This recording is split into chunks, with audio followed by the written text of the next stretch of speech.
Dear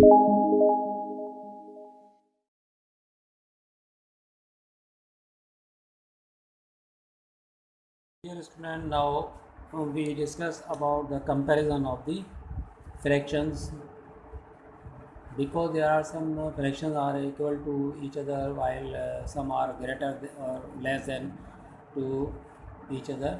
So how you will identify that which is greater and which is smaller than the other? There are some rules we will discuss in this. First of all, we discuss some samples which are used to identify, to write the less equal to, greater than and less than. These are the samples equal to, which is read as is equal to. This is the symbol which is greater than, it is read as greater than, while this is the symbol for less than, it is read as is less than. For example, 3 upon 10 is less than 7 upon 8. Similarly, 1 upon 3 greater than 3 upon 14, and 7 upon 8 is equal to 14 upon 16. These are this is the example of equivalent fraction. To remember these symbols, it is very easy to remember that Urdu में हम दाल लिखते हैं, दाल, उर्दू का दाल लफ्ज़ होता है, हरूफ होता है, इस तरह से लिखा हो वो ग्रेटर दैन है बस, और उल्टा दाल बना हो तो इसका मतलब है कि लेस दैन है। कभी ज़िंदगी में आप भूल जाएं तो आप सीधा दाल बस ये जहन में रखिए, उर्दू का जो दाल हम लिखते हैं इस तरह से मतलब सैम्बुल हो तो वो ग्रेटर दैन का है। इसका उलट आपको ऑटोमेटिकली याद हो जाएगा कि उल्टा दाल बना हो, जैसे कि ये है या ये है, आप देख सकते हैं, तो ये लेस दैन की निशानी है। Comparing fraction, if the denominator are same, the fraction with larger number numerator has the greater value.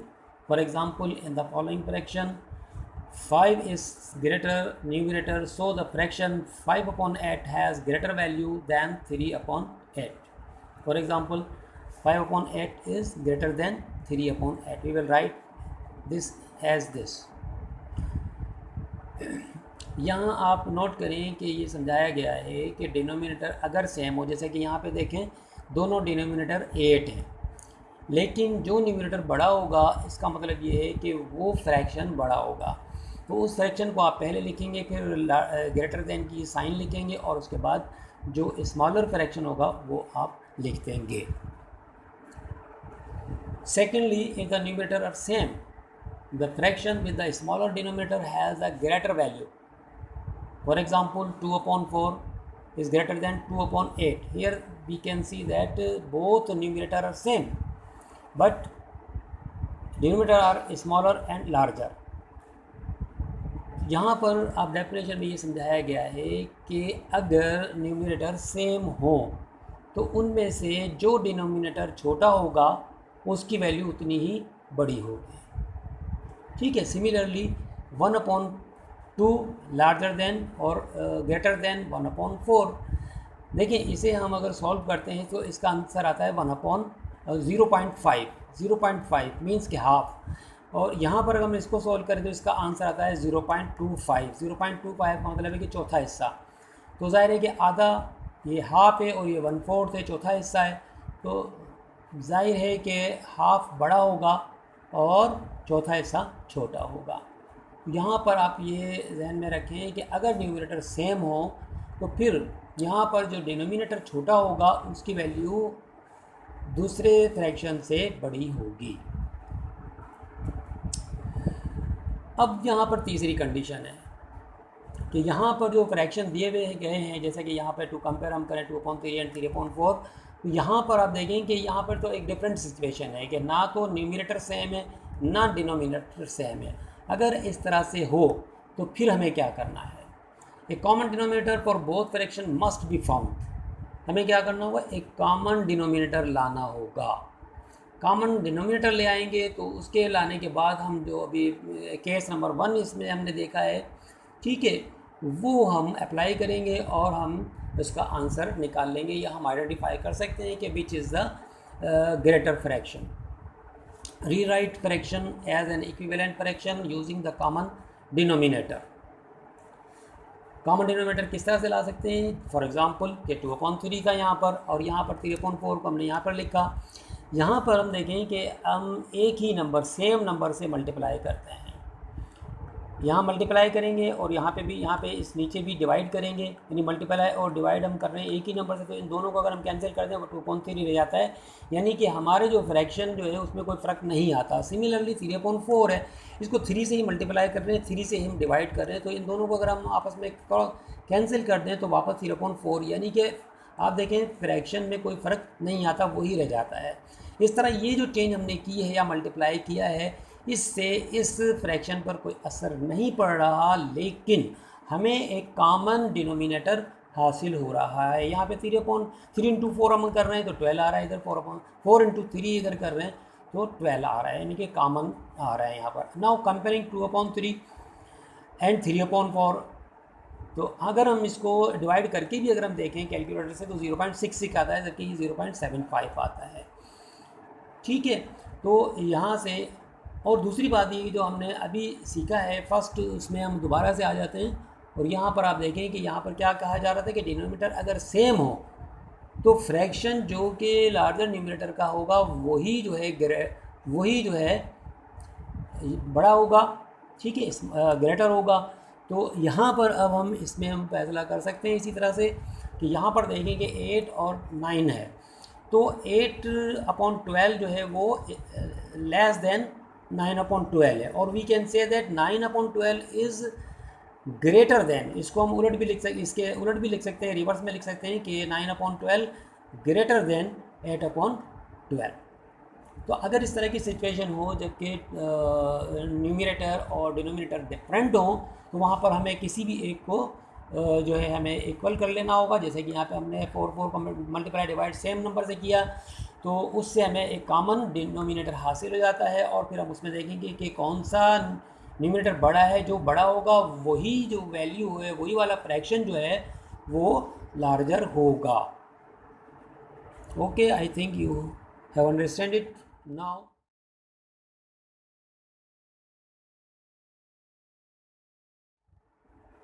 Next point is decimal, which is very important in our dosage calculation, in which we found many doses in decimal. For example के 62.5 milligram, कभी हमें जो injection देने होते हैं वो 1.5 milligram देना होता है या 2.5 मिलीग्राम होता है, तो इसमें 2.5 जो है वो क्या है। तो इस तरह से जो वैल्यूज़ होती हैं जो कि इस तरह के नंबर लिखे होते हैं, जैसे कि ये है 0.75 है, इस तरह के जो नंबर होते हैं, ठीक है, इसमें जो पॉइंट जब आ जाता है ये डेसिमल आता है, इसे हम डेसिमल का नाम देते हैं। इसकी जो डेफिनेशन है वो ये है कि decimal is a fraction that has unwritten denominator of power of 10। इसमें फॉर एग्जांपल जैसे ये लिखा हुआ है या यहाँ पे लिखा है तो अंडरस्टूड है, यहाँ पर इनमें अंडरस्टूड है कि इसका जो डिनोमिनेटर है वो 10 है, क्योंकि यहाँ डेसिमल के बाद एक नंबर है, तो हम इसको अगर चेंज करते हैं तो ये सूरत हाल आ जाती है। तो इसका मतलब यहाँ पर ये है। इसी तरीके से अगर 0.75 को अगर हम देखें तो यहाँ पर अनरिटन डिनोमिनेटर है 100, क्योंकि पॉइंट के बाद यहाँ डेसिमल के बाद 2 डिजिट हैं, तो इसको हम फ्रैक्शन में चेंज करने के लिए क्या करते हैं कि पॉइंट के बाद जितने जो नंबर होते हैं वो नंबर लिख दिए जाते हैं, यानी कि हम 75 यहाँ पर लिख देंगे और नीचे जितने नंबर हैं उतने ही 1 लगाकर 0 लगा देते हैं तो 100 हो जाएगा। और जनरली जो अगर यहाँ पे 100 है 100 को हम 10 स्क्वायर भी लिख सकते हैं। तो यहाँ पर इसीलिए डेफिनेशन में लिखा है कि decimal is a fraction that has unwritten denominator of power of 10, यानी कि अगर डेसिमल कोई नंबर लिखी है तो अंडरस्टूड वहाँ पर एक उसका डिनोमिनेटर में पावर है 10 या 10 का कोई पावर है। Decimal fraction represent common fraction that have denominator of 10, 100, 1000 or some power of 10. To the left of decimal there are whole number, and to the right of the decimal point are fractional part. For example, in this you can see that 1 left of the decimal point are whole number, this pink color is showing whole number. Decimal is placed, and after decimal what is written, that is the fractional part. That is the fractional part, means 75 is the fractional part of this decimal value or decimal number. It means decimal is the combination of whole number and fractional part. Decimal fraction is 0 is written to the left of the decimal point to indicate clearly that there are no whole number in the decimal value, just fractional part. For example, 0.75, not 0.75. Always you will write here 0 before decimal. It will clearly show that there is no value other than 0.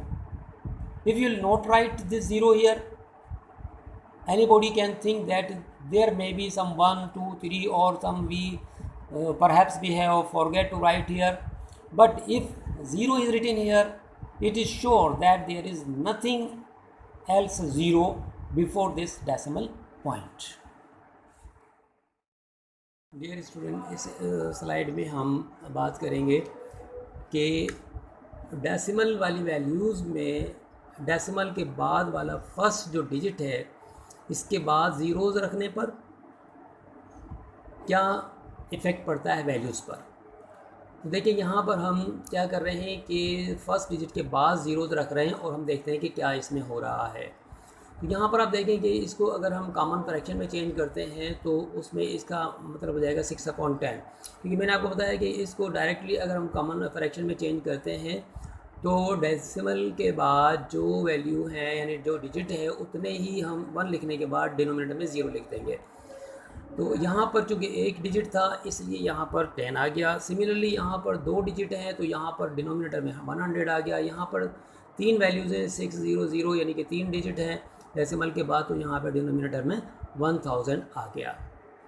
ठीक है, लेकिन अगर हम इसे note करें और इसको हम डिवाइड करके देखें तो ये तमाम के तमाम वैल्यू सेम ही बनती हैं।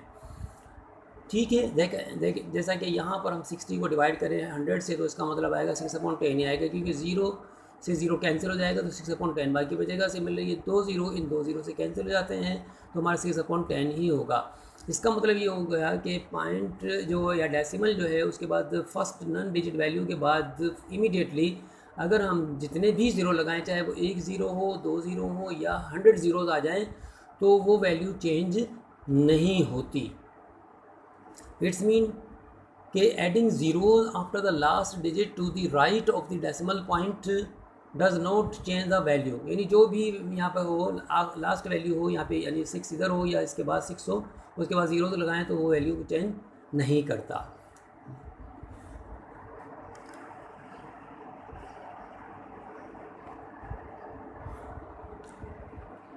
Let's put the 0 in the different position.